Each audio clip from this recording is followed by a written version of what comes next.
The world is upside down. I've said it in a few videos recently, and I just saw an article titled Upside Down. We got to get into it because I think this is an incredibly interesting article, and it dives into something that we spoke about recently, and I just can't believe how backwards things are right now.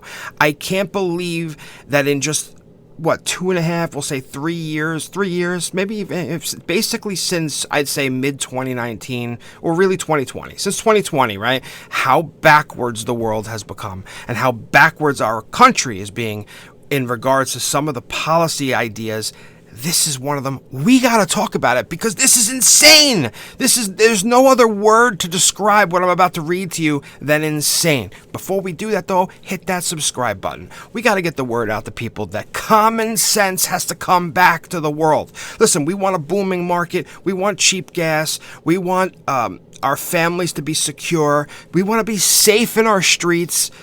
These are like things I think everybody wants, right? Can everybody want that? I think so, right? So, yeah. We also want the world to be fair. We want it to be fair, right? So, if you work your butt off and do the right thing, should you be punished for that? We're going to dive into it right now.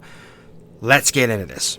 So, the article's titled Upside Down, and it's pretty cool because I've been actually talking about things being upside down for a while now.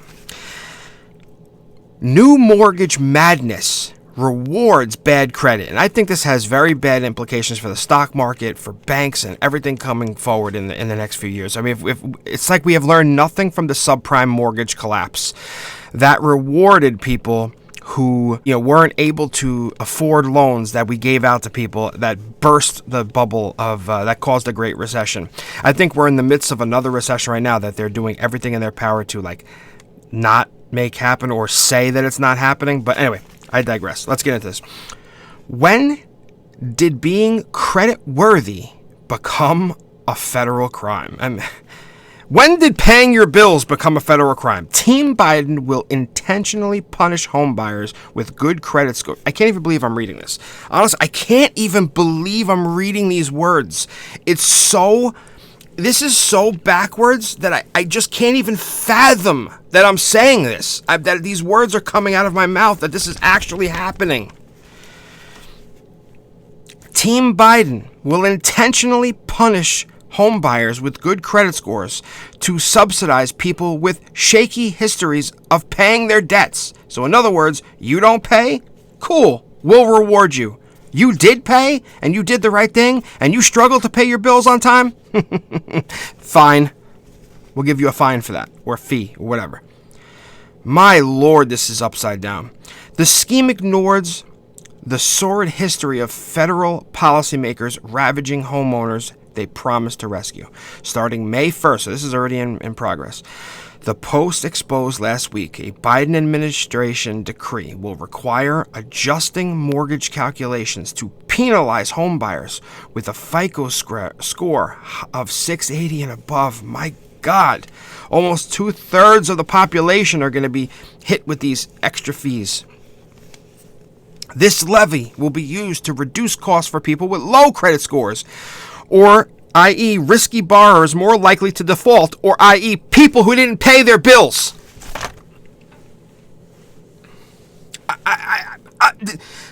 I'm without words. I'm without words reading things like this.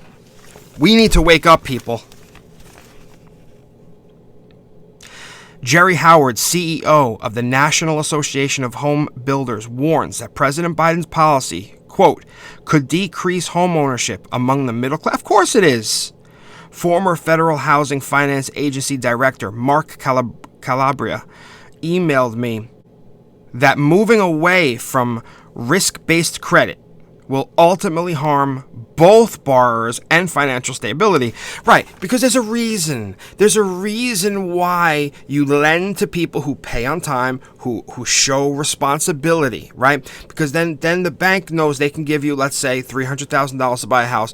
They see in your past credit history, oh, you have a 750 credit score. You pay your credit card on time. You don't have high balances. You're responsible. We know we can get that money back, right? That's how the system works. They don't look at it and say, oh, this person bought a TV at Best Buy, never paid that credit card off, has 3 other credit cards that are maxed out, had bankruptcy 12 years ago. Yeah, you know what? Let's loan to that guy. Now, that's not how it works. I struggle every day to pay my bills to keep my credit score at least over. I try to keep it over 7, but it's hard these days with everything going up. But I'm struggling. Should I just say, F it? I'm not paying it. I'll get better. I'll be treated better with a lower credit score. That's backwards. I'm amped up about this because this is crazy. This is crazy. This is upside down. Federal regulations require that all charges and credits to buyers and sellers be explicitly listed in mortgage settlement statements. The new federally mandated penalty for creditworthy, so for good people, good credit score people, borrowers should be explicitly listed on loan documents as a social justice surtax. The surtax could amount to $60 a month. A month! Equivalent to more than $20,000 over the term of a mortgage. That's quite a hit for doing the right thing. What will Biden's wizard uncork next? Man, I'm pissed at this. Maybe a special home buying discount for people who fizzle at least $12 a day at Starbucks? Maybe a new mortgage subsidiary for boneheads who spend half their income on a spiffy electric car?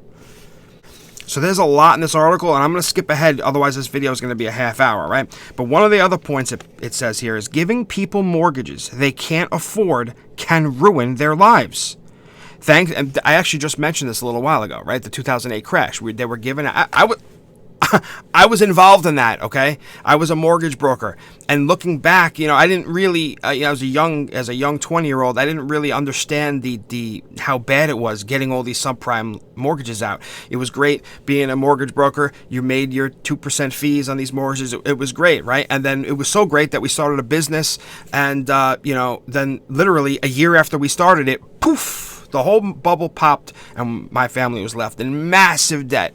It was a horrible thing that we're still paying for today, okay? I don't cry about it, okay? I don't cry about the money that we're still paying on loans from back in 2008, all right? I just work harder. Giving people mortgages they can't afford can ruin their lives. Thanks to the housing crash, median net worth for Hispanic households declined 66% between 2005 and 2009 during the crash. And the median net worth of black households declined 53%. The implosion of the subprime lending market has left a scar on the finances of black Americans, one that not only has wiped out generations of economic progress, but could leave them in financial disadvantage for decades, the Washington Post observed in 2012. Okay, and it also did it to my family as well. But Biden policy lawmakers have learned nothing from the crash. It's actually what I just said. I just said that, right? Instead, the administration blames the home ownership gap in part on unjust denial of mortgages to black applicants. The new Biden penalty on credit-worthy homebuyers is on par with his national moratorium on evicting deadbeat renters, food stamp rules discouraging people from getting jobs, and perpetually absolving student borrowers for paying a cent on their loans. In other words, upside down. Oh, you took out a loan to go to school? Okay, great. And you're going to be a doctor now. Okay, but you don't have to pay that loan. Don't worry about it. Oh, we're going to cut $20,000 off that loan. All right. How about my student loans that I only just paid off about a decade ago? Okay, that took me 15 years to pay off. How about me? How about everybody else that did pay their student loans? Upside down.